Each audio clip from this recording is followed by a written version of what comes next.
কাউরান বাজারে প্রথম আলো আর ডেইলি স্টারের সামনে গরু জবে আর জিয়াফতের কর্মসূচি পুলিশ ভণ্ডুল করে দিছে। 9 জনকে গ্রেপ্তার করছে, সাউন্ড গ্রেনেডের গুলি চালাইছে, একজন শিশুর পায়ে সেই গুলিবিদ্ধ হয়ে পায়ের রক ছিঁড়ে গেছে। বেধড়ক পেটানো হয়েছে সকলকে, বিশেষ করে আয়োজক আবু মুস্তাফিজ শাপলুকে। এটা এমন একদিন হইল ঠিক যেই দিন আওয়ামী লীগের মন্ত্রী শাহজাহানকে আর গোলাপকে আদালতে ফুলের মালা দেওয়া হইল, স্লোগান দেওয়া হইল জয় বাংলা বিলা। দেখেন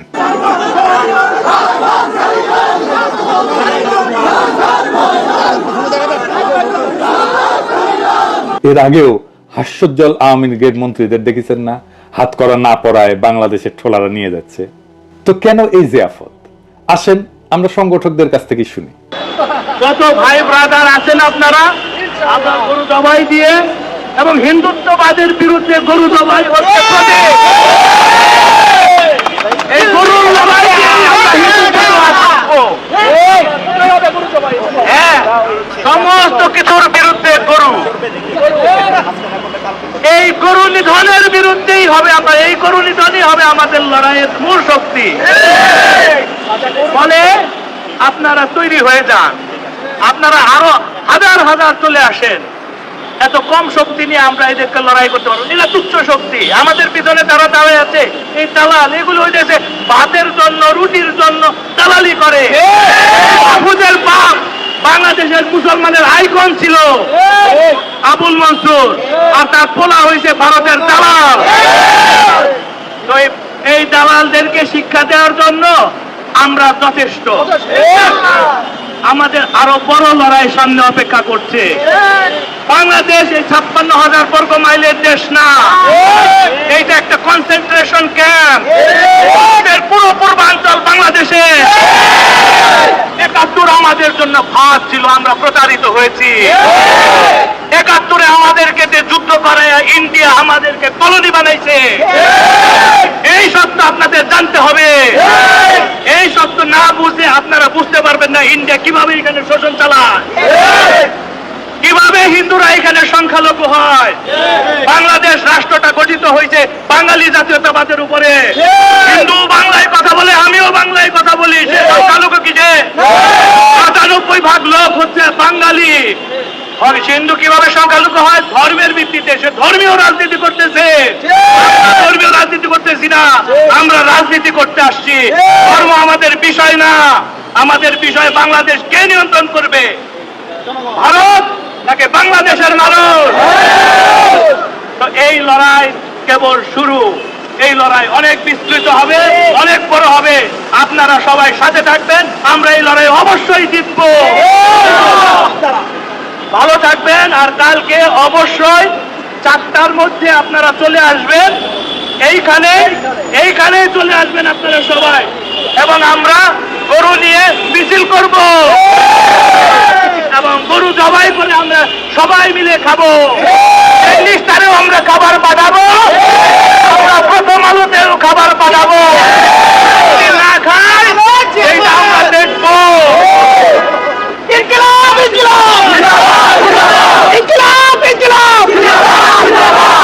আমরা পরবর্তীতে আরো জিয়াফত নিয়ে আলাপ করব। তো এই আবু মুস্তাফিজ যখন ব্লগে লিখতো তখন তার নাম ছিল সবুজ বাঘ। সে পুলিশের সাথে বাঘের মতোই লড়াই করছে। দেখেন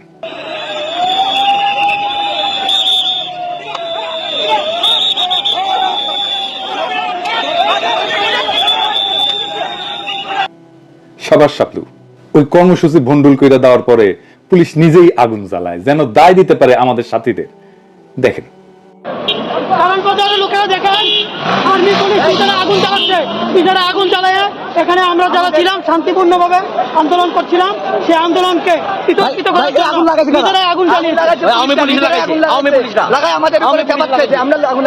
আমরা শান্তিপূর্ণ অবস্থায় আমরা অবস্থান করছিলাম। বন্ধ করছে, বাতি বন্ধ করছে, আমাদের এখানে গরু জব করতে দেয় নাই, এখানে পাক করতে দেয় নাই। এগুলো ভারতীয় রয়ের দালাল, এগুলো মোদী দালাল, এগুলো হাসিনা দারুর সন্তান।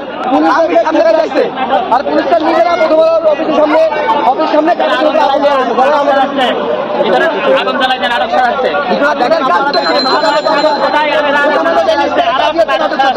ওখানে আগুনটা কারা লাগাইলো? পুলিশ আগুন ধরাইছে, পুলিশ আগুন ধরাইছে, পুলিশ আগুন ধরায় আবার নাটক সাজাচ্ছে। আমাদের তো লাঠি চার্জ করছে, আমাদের সাথে সাথে সরাই দিয়ে ওরা নিজের আগুন লাগাইছে, আমাদের উপর দোষ চাপানো জন্য। এই কর্মসূচি কোনো হঠাৎ দেওয়া কর্মসূচি না। এই কর্মসূচি আমরা কিভাবে শুরু করব, কিভাবে ধাপে ধাপে অগ্রসর হবো, তার পরিকল্পনা আছে। এটা তো আমাদের দীর্ঘদিনের কর্মসূচি রে ভাই, এটা তো আমরা হঠাৎ করে শুরু করি নাই। শুধু মাস্টার মাইন্ডেরই মেটিকুলাস প্ল্যান থাকে না, আমাদের মতো আমজনতারও প্ল্যান থাকে। জিয়াফতের কর্মসূচি নতুন না। এই আবু মুস্তাফিজি শাহবাগে মোদির আগমনের প্রতিবাদে গরু জবাই আর জিয়াফতের কর্মসূচি পালন করছিল। ডেইলি স্টারের নামাজ পড়া আর মাদ্রাসা ছাত্রদের ডাকার বিরুদ্ধে আমাদের সোকার সেকুলার মহল কি মহা হাউকাও লাগাই দিছে। ডেইলি স্টার বা প্রথম আলোকে গালি দেওয়া হয়েছে, দেওয়া হয়নি। অনেকে হামলা করা হয়েছে, তাও হয়নি। জাস্ট ওটার সামনে নামাজ পড়া হয়েছে প্রতীকী কার্যক্রম হিসাবে। এটারই অনেকে ফেসিবাদ বলতেছে। আসলে নামাজ পড়াটাই তাদের কাছে ফেসিবাদ। তারা নামাজকে গোপন এবং ব্যক্তিগত উপাসনা হিসেবে গণবিচ্ছিন্ন করতে চায়। এই জন্য মুসলিমরা রাস্তায় নামাজ পড়লেও সেকুলাররা নিজেদেরকে ভিকটিম মনে করে, কারণ তারা মুসলমানের উপাসনাকে গোপন নিষিদ্ধ ট্যাবু হিসেবে রাখতে চায়। কেন জানেন? কারণ সম্মিলিত মুসলমানদেরকে তাদের ভয়। যে কারণে ভারত মুসলমানদের সম্মিলিত ইফতার এবং জুম্মাতেও বাধা দেয়। হাসিনার আমলে যেমন ইফতারে বাধা দিত শিক্ষা প্রতিষ্ঠানগুলোতে, বিশ্ববিদ্যালয়গুলোতে। প্রথম আলো, ডেইলি স্টার ওয়ার অন টেররের বরকন্দাজ ছিল। তারা যৌথভাবে মুসলমান নিধনের ন্যারেটিভ বা বয়ান তৈরি করছে। সাধারণ আলেমার মুসলমানদের হত্যাযোগ্য বলে বৈধতা উৎপাদন করছে। তো কে যে দাঁড়াবে? মাদ্রাসা ছাত্ররাই তো দাঁড়াবে তাইলে এর বিরুদ্ধে। দেখেন লিখেছে, যে নেশা করে না, প্রেম করে না, বা নারীদের দিকে তাকায় না, ছাত্র ভালো, কারণে অকারণে টাকা চায় না বাবা মায়ের কাছে, ধর্মীয় অনুশাসন কঠোরভাবে মেনে চলে, সে নাকি জঙ্গি। এইটা প্রথম আলোর বয়ান। একজন স্বাভাবিক মুসলিম তরুণ যে কিনা তার ধর্মের কাছাকাছি থাকতে চায়, সে জঙ্গি।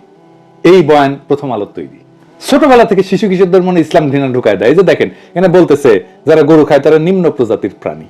এটা কার কথা? মোদির কথা, এটা আরএসএস এর কথা, এটা বিজেপির কথা।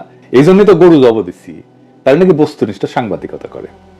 তাইলে দেখেন কিভাবে আবরারের মৃত্যুর রহস্যজনক বলে। আসেন ওই আলাপে আর না যাই, এগুলো মেলা দেখানো সম্ভব, কয়টা মাত্র দেখাইলাম আর কি। প্রথম আলো আর ডেইলি স্টার নিয়ে একটা বিশাল বড় অ্যালবাম করব, ছাপাবো এবং এটা ইংরেজি কইরা সারা দুনিয়াতে বিলাবো। তো গত পরশু রাতে প্রথম আলোর সামনে ঘটনাটা কিভাবে ঘটলো। ওই দিন আমি সকালে একটা ফোন পাই, গরু নিয়ে পুলিশ কারণ বাজার দিকে যাইতে দিতেছে না। আমি বলি যে পুলিশকে দেন, আমি কথা বলি। আমি তখন ট্রেনে যাইতেছি, যে না ভাই, পুলিশের এডিসি ফোন ধরলো, সম্মানের সাথে কথা বললো, দাদা আপনার ভিডিও দেখি, আপনি আমার প্রিয় মানুষ, মেলা কিছু। আমি কইলাম বাধা দিচ্ছেন কেন? উনি বললেন যে এটা রাস্তা যাতায়াতের সমস্যা, একটু পাশে কাটাকাটি করেন, আমরাই সিকিউরিটি দিব। আমি কইলাম আচ্ছা ঠিক আছে, তাই হবে, কোনো ঝামেলা হইলে কিন্তু আমার কোয়েন। আমি কিন্তু বলছিলাম ওদের মুরব্বী হিসেবে আমার কোয়েন। আমি ভিডিওতেও বলছিলাম সবকিছু ঠিকঠাক মতো চলতেছিল। হঠাৎ ওই জায়গায় লাইট অফ করে দেওয়া হয়, তারপরে কোনো ইস্কানি ছাড়াই পুলিশ বেধড়ক পিটাইতে থাকে। আপনার ওই সময় লাইভ ভিডিওটা দেখেন, দেখেন, আমার কথা বিশ্বাস করার দরকার নাই।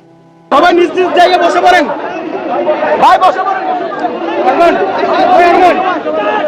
আপনাদেরকে আরেকটা বিষয় বলে রাখি যে এই জায়গাতে কিন্তু যথেষ্ট লাইটিং এই জায়গায় রয়েছে, কিন্তু আজকে মাগরিবের পরে কোনো একটা অদ্ভুত কারণে এই জায়গাতে আমরা লাইট দেখতে পাই নাই। এই মুহূর্তে যতটুকু লাইভ আপনারা দেখতে পাচ্ছেন পুরোটাই কিন্তু বিভিন্ন জনের মোবাইলের ফ্ল্যাশ জ্বালানোর কারণে যে আলোটা হচ্ছে সেই আলোটা আপনারা দেখতে পাচ্ছেন। এর বাইরে এখানে কিন্তু কোনো ধরনের আলো দেখছেন। পুরো কারণ বাজারে আমরা বিদ্যুৎ দেখতে পাচ্ছি, কিন্তু এই জায়গাতে কোনো একটা অদ্ভুত কারণে কিন্তু লাইট দেখা যাচ্ছে না।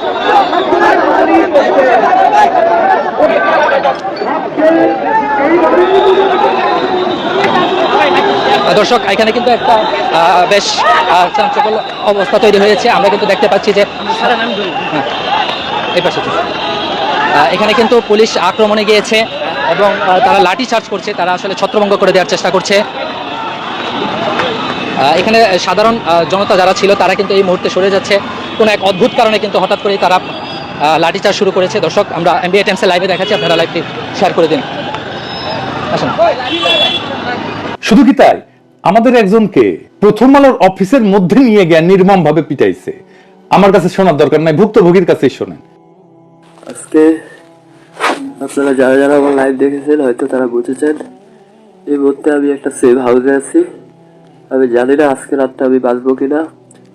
যদি বেঁচে থাকি তাহলে অবশ্যই আপনারা দেখবেন আমার শরীরের কন্ডিশন খুবই খারাপ।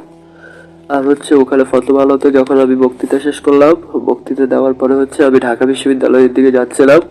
অলরেডি মেট্রোতে আমি চলে আসছিলাম। মেট্রোতে আসার পরে হচ্ছে ওখানে 10 জন সেনাবাহিনীর লোক এবং গোয়েন্দা সংস্থার লোক এসে 10 জন আমাকে উঠাইনি, আমাকে বলতেছে যে আমাদের সাথে চলেন। এরপর আমাকে নিয়ে গেল, অনেক তর্ক বিতর্ক করার পরে ওরা আমাকে নিয়ে গেল ঢাকা শহরে। 1 ঘন্টার মতো আমাকে এলোমেলো ঘুরাইছে, আমাকে বাগান, আর এখানে বলতেছে যে আজকে ওখানে নিয়ে তোকে শুট করবো, ওইখানে নিয়ে তোকে হ্যান্ড করবো, ত্যান করবো। ও অনেকে বলতেছে যে আমার কাছে এক্সট্রা ম্যাগাজিন আছে, ওরে শেষ করে দিব। হচ্ছে ওদের বস ফোন দিছে, ফোন দেওয়ার পরে ঢাকা শহরে ঘোরার পরে আমাকে আবার ফতেমা আনোয়ার অফিসে নিয়ে গেল। যখন ফতেমা আনোয়ার অফিস থেকে লোকজন সরে গেছে, তখন ফতেমা আনোয়ার অফিসে, ওখানে তারপরও কিছু লোক ছিল, সবাই দেখছে, ফতেমা আনোয়ার অফিসে গ্রাউন্ড ফ্লোরে আমাকে নিয়ে গেল। নিয়ে যাওয়ার পরে সেম ভাই, Fatema Anwar ground floor parking যেটা আছে এটা সেম একদমই আয়নাঘরের মতো ভাই। আয়নাঘর যতটুকু শুনছি আয়নাঘর থেকেও ভয়ঙ্কর।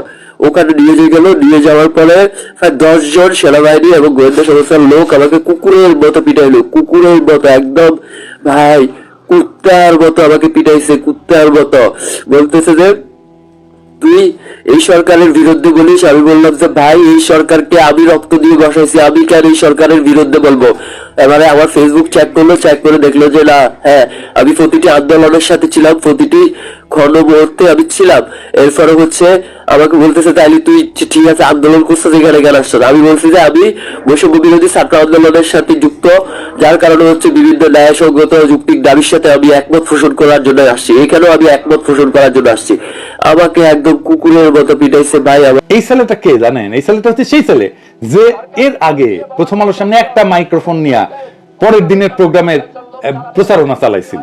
পুলিশ বলছে তারা নাকি 6টার মধ্যে শেষ করতে বলছিল, করে নাই। তো ভাইজান আমরা কেন কইলেন না যে দাদা ওনাদের শেষ করতে বলেন?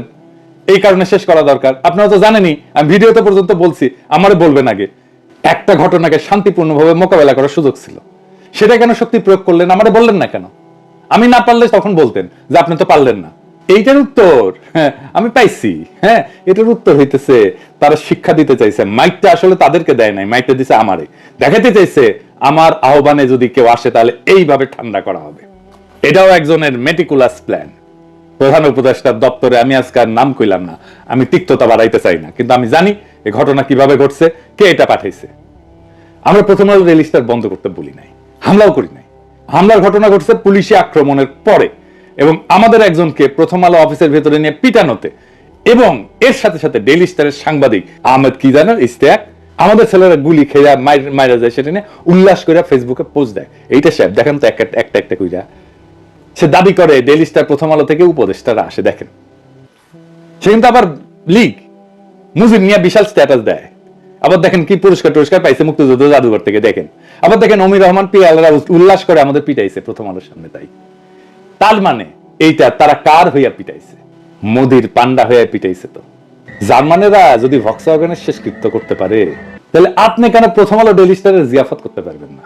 গুরু যদি বিজেপির ভারতের রাজনীতি হয়, সে রাজনীতিকে জবে করা আমাদের পাল্টা রাজনীতি, এটা করা নাকি যাবে না। তাইলে নাকি ইন্ডিয়ার হাতে অস্ত্র তুলে দেওয়া হবে। আমাদের সুশীলেরা বলে ইন্ডিয়া কি বসেছিল এতদিন? বসে থাকে নাই, তো বসে থাকবেও না।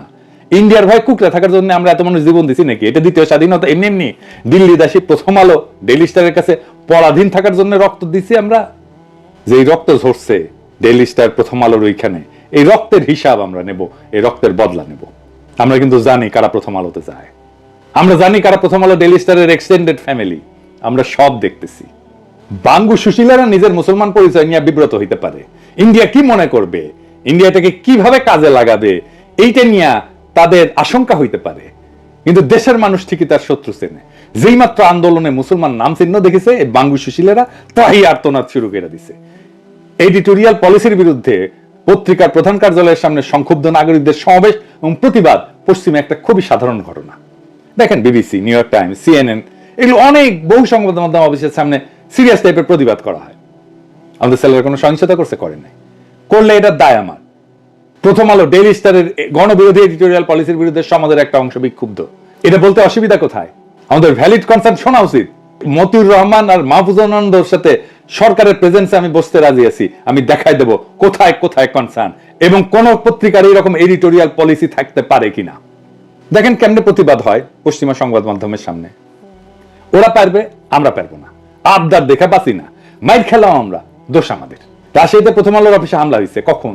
আমাদের উপরে হামলার প্রতিক্রিয়ায় একটা শান্তিপূর্ণ প্রতিবাদকে সহিংস করলো কে? প্রথম আলো ডেইলি স্টার নিজে। এবার আসেন আমরা সুশীলদের চেহারা দেখি।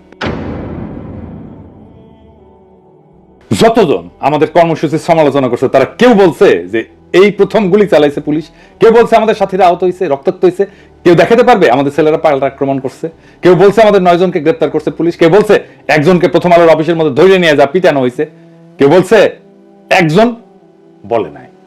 কারণ ওরা নিজেদের মুসলিম আইডেন্টিটি নিয়ে দাঁড়াইছিল, ওরা মাদ্রাসা ছাত্র।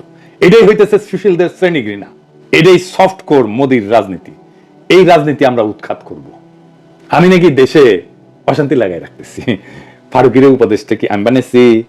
অপদেশটা বুড়া খাটাস গুলা রেখে আমি উপদেশটা বানাইছি? ওনাদের যে ধ্বজভঙ্গ এটাও কি আমার দোষ? ওনারা যে সচিবালয় থেকে বাইর হয় না সেটাও কি আমার দোষ? ওনাদের যে ডায়াপার চেঞ্জ করতে হয় 2 ঘন্টা পর পর এটাও আমার দোষ? ওনারা যে মতি আর মাহফুজের দণ্ড মালিশ না করলে শান্তি পান না এটাও আমার দোষ? আমরা বিপ্লবী বললে ট্রল করে। হ্যাঁ, যেই দেশে প্রায় 4.5 কোটি মানুষ চরম দারিদ্র, 26 লাখ যুবক বেকার, সেই দেশে শান্ত থাকে কেমনে? পেটে পাথর বেঁধে শান্ত থাকবে কেউ? কিছু না করলে এই দেশে অশান্ত থাকবে। দেশে শান্তি আনার একমাত্র উপায় দারিদ্র দূর করা, বেকারত্ব দূর করা। যেই দেশের 4.5 কোটি মানুষ 2 বেলা পেট পুইরা খাইতে পারে না, ওই দেশের প্রত্যেকটা শস্য কণায় তো আগুন জ্বালায় দেওয়া উচিত। এত স্বার্থপর কেন আপনারা? নিজের পেটে ভাত আছে আর শান্তি চাইতেছেন দেশে? দেশে শান্তি আসবে কেমনে আপনার প্রতিবেশী যদি ক্ষুধার্ত থাকে? আমি মারা গেল হাজারো পিনাকি জন্মাবে যারা এই লড়াই আগায় নিয়ে যাবে। তো কাজী নজরুল যে বলছিল মহাবিদ্রোহীর অলক্লান্ত আমি সেই দিন হব শান্ত, যবে উৎপীড়িতে খন্ডরোল আকাশে বাতাসে ধনিবে না, অত্যাচারীর খড়গ কৃপান ভীম রণভূমে রণিবে না। উনিও সারা দেশকে অশান্ত রাখছেন সারা জীবন নাকি? আমার ইউটিউব ভিডিও বানানো বন্ধ করে দিলে বাংলাদেশে ক্ষুধা দারিদ্র দূর হয়ে যাবে, শান্তির সুবাতাস বইবে? আমি শান্ত হব না যতদিন না আমি 4টা জিনিস অ্যাচিভ না করব পলিটিক্যালি। কি কি সেটা? 1 নাম্বার, বাংলাদেশে আওয়ামী রাজনীতি নির্মূল করব। 2 নাম্বার, বাংলাদেশে ভারতীয় আধিপত্যবাদের অবসান। 3 নাম্বার, একটা সাম্যের সমাজ গড়ব। 4 নাম্বার, সমাজ এবং রাষ্ট্রে ইনসাফ কায়েম করব।